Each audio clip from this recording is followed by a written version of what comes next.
Update news. पाटीपुरा झोपडपट्टी विकासासाठी दिल्लीत साकडे रामदास आठवले यांच्याकडून सकारात्मक प्रतिसाद।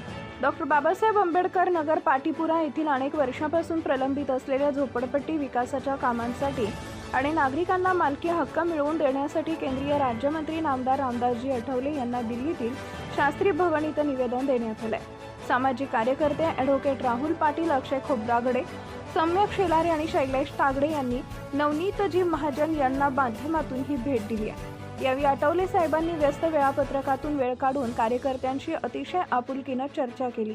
केवळ शासकीय स्तरावरच नव्हे तर आपल्या 11 सफदरगंज मार्ग या निवासस्थानी बोलावून त्यांनी या विषयाचा सविस्तर आढावा घेतला। विशेष म्हणजे कार्यकर्त्यांच्या निवासाची व्यवस्थाही त्यांनी आपल्या बंगल्यावर करत माणुसकीचे दर्शन घडवले। पाटीपुरा परिसरातील विकास कामे तातडीने मार्गी लावण्याचे आश्वासन यावेळी नामदार आठवले यांनी दिले।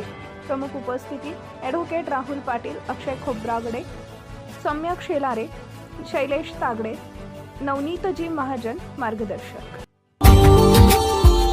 Subscribe now and press the bell icon. Never miss an update.